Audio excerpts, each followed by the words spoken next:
民間智慧看928，真理合一，歪論分化。Part 2，香港街巷心理戰解碼。出咗 Part 1之後，有年青人問我係唔係偏幫政府嗰一邊？我話唔係，我只係希望用同一個標準去量度政府嘅行為同埋民運嘅行為。其實我都好欣賞呢一班天真熱情嘅學生，佢哋集結嘅時候仍然會做功課，仍然會清除垃圾。我年輕嘅時間記得喺64嘅年代，我8號風球坐咗喺新華社門口抗議。我上街遊行過5次，喺烈日之下推住個 BB 車，帶埋我啲兒女一齊去。我並冇咩大志去改變時勢，當時嘅心最重要係保護嗰啲學生。回復正題，我哋上一次講到當代戰爭嘅領域，呢度每一個範疇都重要。時間許可，亦都容許我個別嘅課題去分享。但首先讓我哋繼續去了解心理戰。心理戰可以分為4個階段。第一個階段叫做 demoralization， 係思想嘅改造。呢一段時間係需要15至20年，差唔多係一代嘅教育先至可以完成。完成咗之後，被思想改造嘅人係唔會再接受任何別於佢主流思想嘅意見，甚至願意為佢嘅理想放低佢嘅生命。第二個階段呢係 destabilization， 係製造不安，通常呢係要5年嘅時間。好多時呢係用經濟嘅惡化做一個推動力。到第三個階段呢係叫做 crisis， 危機。呢一個呢係只需要幾個星期嘅時間就已經可以完成。到最後呢係 international intervention， 國際嘅干預。首先讓我哋清楚去睇 demoralization， 思想改造嘅呢個過程。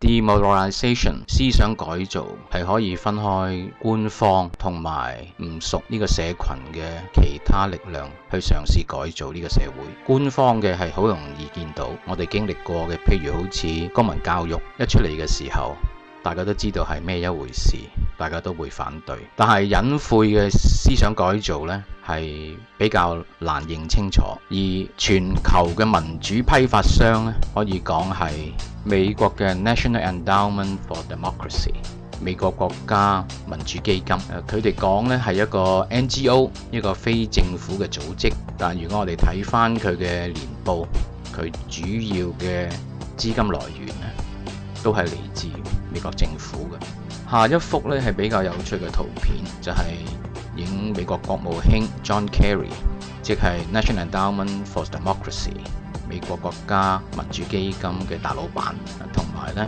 係6個中東嘅代表呢，當佢哋簽署去一聯手去攻打 ISIS 嘅時候呢，影嘅相。其中有4個呢 Kuwait、Saudi Arabia、Oman、Bahrain 呢就係絕對皇權嘅國家嘅。但係有趣嘅呢係 National Endowment for Democracy 喺中東呢，除咗 Bahrain 之外呢，最主要嗰3個極強國家呢都冇民主嘅工作喺嗰度。我呢度想開分叉睇一睇呢個民主基金用嘅工具，其中一個呢就係美國嘅 Senator 上議院嘅議員 John McCain。John McCain 呢好多時都係會用 National Endowment for Democracy做渠道去探訪其他國家。但好奇怪咧，John McCain嘅責任咧係美國嘅軍部啦、能源啦、呢一個健康啦、教育啦、國家嘅安全啦，同埋印度嘅事務。佢完全咧就唔係國際事務嘅代表。但係好奇怪咧，我哋係見到佢上一次喺敘利亞就同 Abu Bakr al-Baghdadi 見面。咁呢個 al-Baghdadi 係邊個呢？咁啊係 ISIS 嘅阿頭。另外呢，佢又去咗烏克蘭政變之前呢，係見烏克蘭推翻政府嗰一班嘅組織，包括一啲納粹黨嘅成員。咁又咁啱呢，係喺埃及推翻咗前埃及總統穆巴rak之後呢，佢又喺嗰度出現。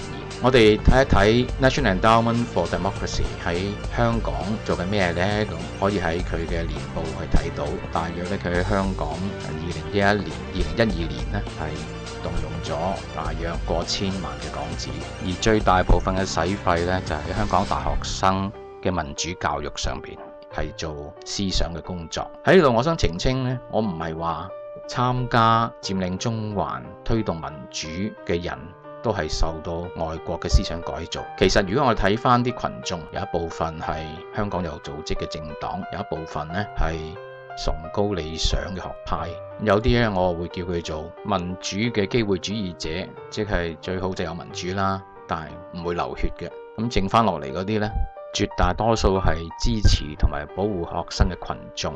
咁極少部分呢，可以講係有外國勢力撐腰嘅分子，同埋係其他嘅種類。其他嘅種類呢，係包括傳媒嘅朋友啦，香港嘅便衣警察，或者便衣嘅中國國安局嘅成員。可以講，除咗極少嘅外國勢力撐腰嘅分子，絕大部分人係唔會用流血嘅方式去爭取民主。無論你係有組織嘅政黨，或者係理想嘅學派，因為有崇高理想爭取民主嘅學派都知道爭取民主係一生嘅工作，所以要煽動內亂，我哋一定要睇另外一個環節，就係 destabilization。destabilization 製造不安。首先我喺呢度介紹一本書，叫做 Confessions of an Economic Hitman: The Shocking Story of How America Really Took Over the World。呢個經濟狙擊手嘅內幕消息，美國係點樣可以控制到全世界？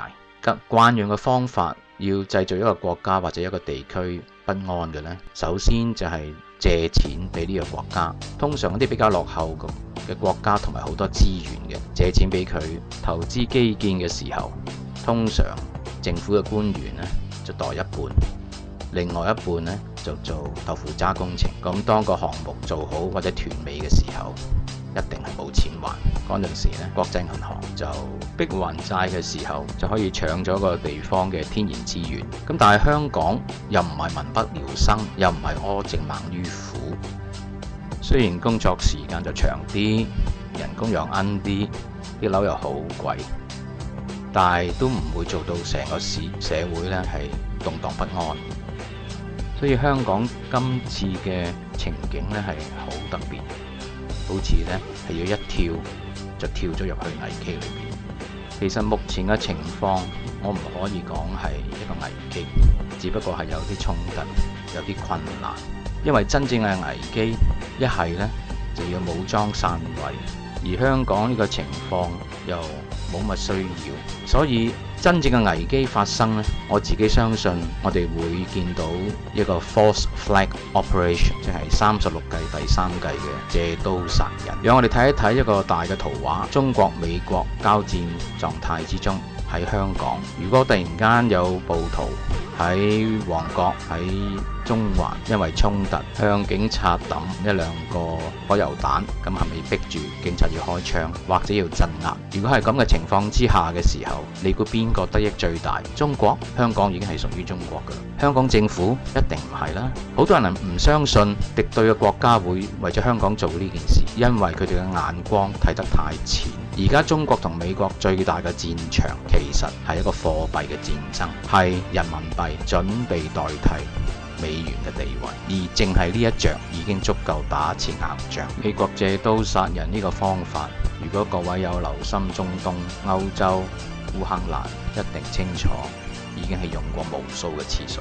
喺世界眼光裏邊，香港咁好質素嘅市民、咁好質素嘅學生都要開槍射殺嘅時候，咁樣人民幣嘅地位就好難取信於天下啦。所以香港嘅情況根本係冇需要國際干預。我哋目前仲未去到呢一個情況，但係時間冇多。但我深深相信，亦都有化解嘅方法。讓我而家就講一講化解嘅方法。化解嘅方法，我哋可以喺新約聖經馬太福音13章24嗰度呢個故事去了解。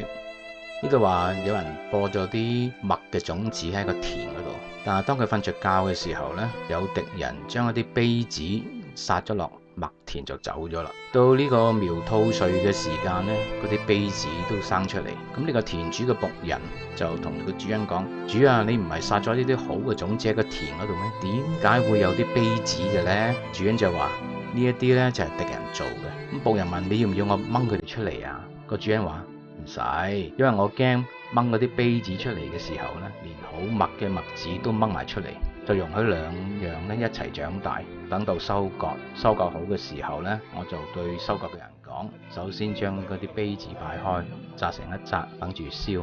嗰啲麥子呢，就收喺個倉裏邊。其實頭先我哋睇喺整體嘅群眾裏邊，真係有好多好嘅市民、好嘅學生，有崇高理念、有愛護年青人嘅人，但係亦都有一啲呢，係已經受過思想改造嘅工程，點樣嘅理由佢哋都唔聽。亦都有外國嘅敵人呢，係將呢啲種子擺咗去人堆裏邊。我哋嘅責任就係要將呢啲麥子同埋稗子係分開，因為要講呢一個片段出街，我下一節先至講點樣可以將嗰啲麥子同埋稗子分清楚。我相信唔係香港政府唔識點做，唔係中國政府唔識點做，係佢哋唔忍夾硬將一啲好嘅麥子未成長嘅時候就掹咗佢出嚟。